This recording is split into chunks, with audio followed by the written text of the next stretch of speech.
Assalamualaikum warahmatullahi wabarakatuh. Halo teman-teman semua, selamat datang di channel Bagi Kode. Kali ini kita bakalan belajar new material, lebih spesifiknya ke Textpil ya. Perkenalkan dulu, nama saya Robiden Putra dan saya seorang mentor. Saya mentor di Bagi Kode, di BWA, dan di Google Kejar. Kalau kalian salah satu peserta dari situ, mungkin kalian pernah mengenal saya, atau yang pernah mampir di channel ataupun IG Bagi Kode. Oke, langsung aja masuk ke materi ya daripada lama. Nah, Textpil di sini adalah sebuah view atau komponen yang digunakan oleh user untuk mengakses ke sistem. Contohnya di sini ya, kita punya page deskripsi di mana di sini ada beberapa field. Yang pertama ada title, terus ada price, location, dan deskripsi. Nah, field ini adalah salah satu penggunaan dari text field.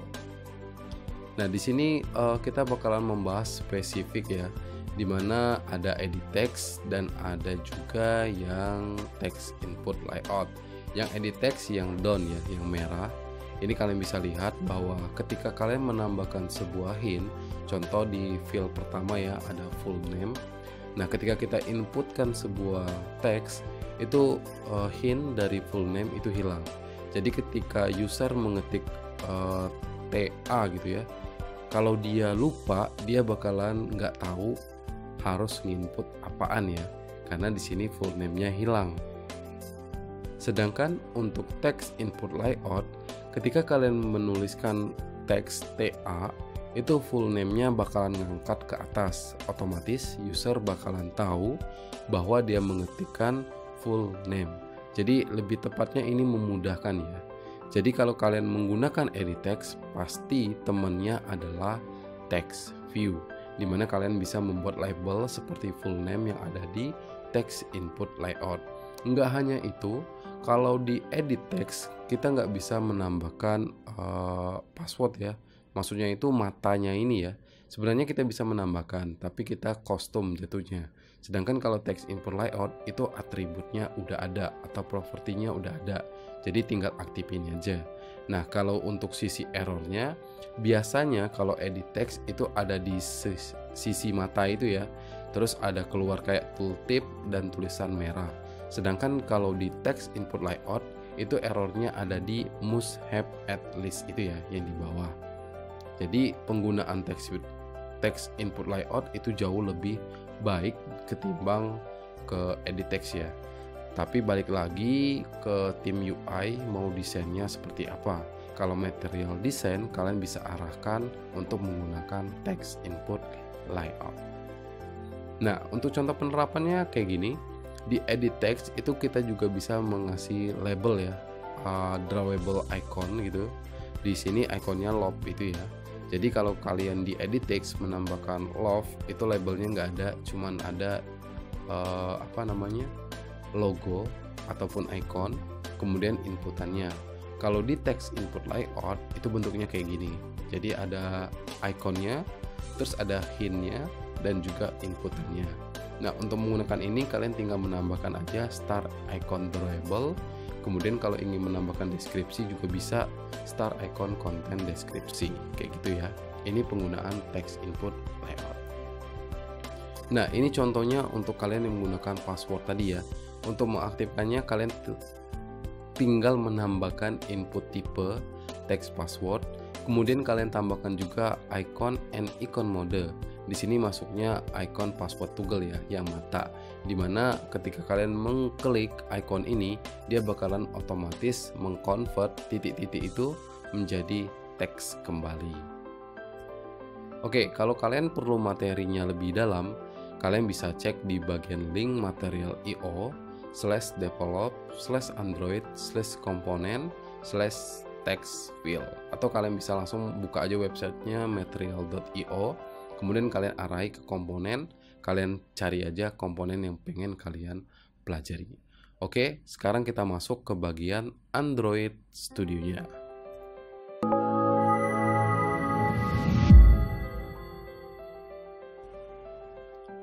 Oke, sekarang kita buka Android Studio-nya ya. Di sini versi saya masih versi lama 3.6.2. Mungkin yang udah menggunakan versi 4 itu agak sedikit berbeda ya. Tekan aja Start New Android, kemudian kita bakalan pilih Empty Activity. Kemudian di sini saya bakalan tidak mengubah apapun di sini. Kalau kalian ingin mengubah nama aplikasi, silahkan dirubah di sini. Kalau kalian ingin merubah package name-nya, ada di sini. Kemudian save location-nya ada di sini dan bahasanya ada di sini. Sedangkan kalau kalian ingin menggunakan Android support, kalian tinggal checklist aja user legacy-nya. Kalau tidak kalian uncheck, kalian otomatis bakalan menggunakan library Android X. Oke, langsung aja tekan tombol finish. Oke, ini bisa kalian tutup ya. Saya gedein sedikit. Oke, ini lagi proses Gradle. Proses Gradle ini ada kaitannya sama internet ya. Jadi kalau misalnya punya kalian agak lemot gitu ya, pastiin koneksinya bagus atau enggak. Kemudian kalian bisa pastiin juga RAM kalian kayak gimana. Karena yang namanya Android Studio itu lumayan untuk memakan RAM. Jadi kalau RAM-nya kecil, jangan pernah merun project di emulator ataupun membuka tab browser yang terlalu banyak, karena itu bisa menguras dari RAM kalian. Oke, kita tunggu ini dulu sampai selesai. Oke teman-teman, sekarang Gradle-nya udah selesai. Nah, kita bakalan menambahkan sebuah edit text di sini ya. Jadi ini bakalan saya berubah jadi linear layout biar nggak ada settingan apapun. Kayak gini. Kemudian di sini saya tambahkan padding ya biar sedikit rapi gitu ya. Oke. Nah, sekarang kalau saya menggunakan sebuah edit text ya. Panjangnya much, lebarnya wrap content ya. Nah, kayak gini. Nah, ini pasti sebuah edit text itu memiliki hint. Hint itu apa? Hint itu adalah sebuah keterangan. Nanti kalau user mengetik dia bakalan hilang. Misalnya kayak gini ya, full name. Nah, ini saya coba untuk menjalankan ya. Oke, ini udah selesai. Nah, hint itu kalau kita misalnya menginputkan sebuah value, contoh di sini saya tulis Robi ya. Nah, full name-nya tadi hilang ya. Bisa kalian bayangin kalau user lagi ngetik R gitu ya, terus tiba-tiba lupa, tadi saya mau tulis apaan ya. Jadi dia harus hapus baru kelihatan full name. Nah, itu best practice-nya nggak kayak gitu ya. Jadi kalau bagusnya, kalau kalian menggunakan edit text, maka kalian harus menggunakan text view untuk labelnya. Jadi ini bisa kalian tulis kayak gini ya.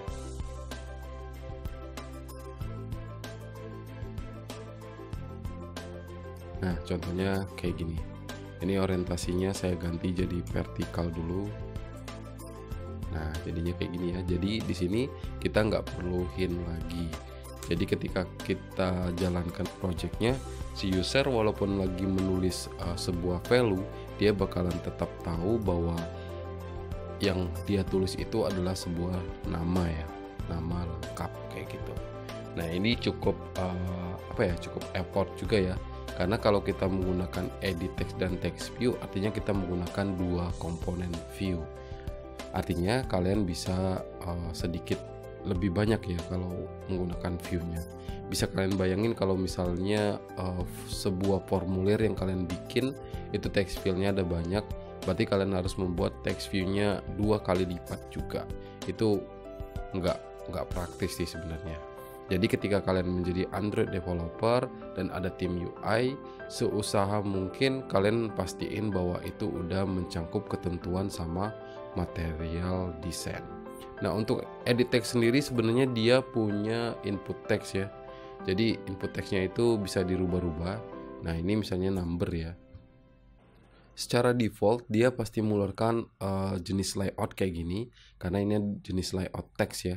Nah, ketika kalian rubah input tipenya menjadi number, maka keyboard yang ada di Android nanti ketika kalian lakukan input bakalan menyesuaikan sama input tipenya.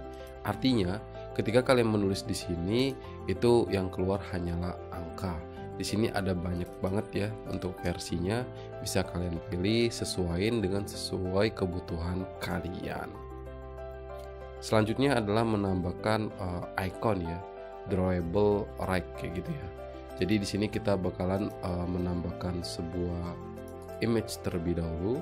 Klik kanan, new, terus ambil drawable atau vector asset. Kemudian di sini kalian bisa cari, misalnya kalau yang berkaitan sama username itu kayaknya person ya. Jadi gini, terus oke, warnanya bisa kalian atur di bagian sini, terus next ya, finish. Nah, kalian bisa tambahin kayak gini ya, drawable live, terus baru ikonnya ya, version. Maka dia bakalan jadi kayak gini. Nah, kalau kalian inputin tulisan, nggak perlu di run ya, kalian cukup tulis teks aja misalnya gini. Nah, nanti bentuknya jadi kayak gini. Nah, di sini kan jarak antara icon sama nama itu kan agak jauh ya. Jadi kalian bisa tambahin temannya drawable padding, misalnya 8 dp. Nah, kayak gitu ya. Nah, ini kalau penggunaan si edit text ya. Sekarang kita masuk ke penggunaan text input layout. Kita cari di sini text input layout. Nah, di sini dia harus menambahkan Gradle ya atau library. Jadi kalian klik aja logo kayak download ini ya, kalian klik terus oke. Nah, maka dia bakalan mendownload Gradle yang disesuaikan dengan kebutuhan kita tadi. Jadi di sini dia bakal melakukan download terlebih dahulu ya. Untuk kalian yang belum pernah mendownload library ini, pastiin koneksi internet kalian aman ya. Sekarang kita masuk ke bagian text input layout. Ini tinggal kalian drag aja kalau menggunakan sisi desain ya. Kalau kalian menggunakan sisi split, jadinya kayak gini. Nah, di sini dia langsung ada dua kayak gini ya. Beda sama yang ini kan di luar ya, berdiri sendiri semua. Sedangkan kalau di sini itu nggak berdiri sendiri ya, tapi dia langsung include satu gitu. Nah, ini kalau misalnya kita ganti menjadi kayak tadi ya, full name, kemudian saya run ya, kita lihat bedanya. Kita kasih contoh ya, misalnya Robi gitu ya. Nah, kalau kayak gini kan kelihatan ya, ketika kita nulis R udah langsung tahu kan, oh tadi saya menulisnya full name ya, kayak gitu ya. Jadi kalau kita balikin ke teks lainnya, dia bakalan masuk lagi jadi hint. Jadi ini sangat berguna banget buat kalian yang ingin membuat form yang cukup banyak ya. Jadi nggak susah kalau kayak gini bentuknya, dan enak lihatnya juga ya. Karena kalau kayak gini kan cuma satu nih kelihatan. Kalau kayak gini kan ada dua ya, agak gimana gitu ya. Jadi kalau kalian klik kayak gini kan dia langsung dapat nih, oh full name gitu ya. Ini kalau match ya, kurang. Nah, kayak gini. Jadi ini salah satu best practice ketika kalian menggunakan text input layout ya. Jadi lebih baik kalau sekarang sih menggunakan text input layout. Balik lagi ke sisi user interface tadi ya, tim UI mau bentuknya kayak gimana gitu ya. Kalau misalnya bentuknya kayak gini itu masih dibenarkan sama material design. Kalau yang ini juga lebih baik, tapi kalau misalnya kayak gini doang, ini nggak dibenarkan ya, karena di sini nggak tahu gitu dia masukin apa gitu ya. Di text input layout sama ada juga input type, jadi kalian bisa menyesuaikan apa yang pengen kalian input. Terus ada juga drawable, sama kayak tadi ya, drawable live misalnya ya, terus version. Nah, bentuknya kayak gitu. Terus ada juga drawable padding buat nambahin. Sebenarnya rada-rada mirip ya si text input edit text sama dengan si edit text. Bahkan kalian juga bisa melakukan seperti ini ya. Nah, ini kalian komen. Ini juga bisa si edit text dimasukin di dalam text input layout. Tapi ini nggak best practice ya, karena jenis jenis library yang digunakan itu beda gitu. Di satunya edit text, satunya bukan lagi material design yang udah disediain. Terus kalau kalian ingin nambahin mata tadi ya juga bisa ya. Tadi Jadi di sini kalian bisa nambahin an icon. Oh, bukan di sini ya, tapi di sininya. Nah, an icon mode. Terus misalnya kayak password tadi ya, password Google gitu. Nah, nanti matanya bakalan ada di sini dan drawable live-nya itu otomatis bakalan kehapus kalau kalian masuk tulisan misalnya. Nah, jadinya kayak gitu.